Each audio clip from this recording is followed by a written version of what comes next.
একদিকে বসন্ত, আরেকদিকে চলছে রমজান মাস। দিন কয়েক আগে থেকেই কিন্তু তাপমাত্রার পারদ চড়তে শুরু করেছিল। বুধবার সকাল থেকে শুরু হয়েছে বিভিন্ন জায়গায়, জলপাইগুড়ির বিভিন্ন জায়গায় বিক্ষিপ্তভাবে বৃষ্টি। বসন্তেই যেন বর্ষার আমেজ জলপাইগুড়িতে। একদিকে যেমন বসন্তের আমেজ, অন্যদিকে চলছে রমজান মাস। মুসলিম ধর্মাবলম্বীরা দিনভর রোজা পালন করছে। এ আবহে কয়েকদিন আগে থেকেই তাপমাত্রার পারদ চড়তে শুরু করেছিল, কিন্তু বুধবার সকাল থেকে জলপাইগুড়ির বিভিন্ন অংশে বিক্ষিপ্তভাবে বৃষ্টি শুরু হওয়ায় তাপমাত্রার পারদ নিম্নমুখী। কিছুটা হলেও স্বস্তি পেয়েছেন সাধারণ মানুষ। পাশাপাশি এই বৃষ্টিতে হাসি চওড়া হয়েছে চা বাগান মালিকদের, কারণ বৃষ্টির অভাবে চা গাছে পাতা আসছিল না, এবার পাতা আসতে শুরু করবে। Bureau report, জজবাত 24 Bangla.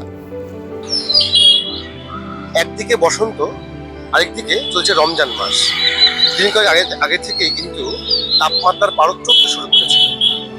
বুধবার সকাল থেকে শুরু হয়েছে বিভিন্ন জায়গায়, জলপাইগুড়ির বিভিন্ন জায়গায় বিক্ষিপ্তভাবে বৃষ্টি, যার ফলে সাধারণ মানুষ এবং যারা রোজাকার ছিলেন তারা প্রত্যেকেই দাবদাহর হাত থেকে কিছুটা রেহাই পেয়েছেন। জলপাইগুড়ি থেকে অসুদেব ভট্টাচার্য, জজবাত 24 বাংলা।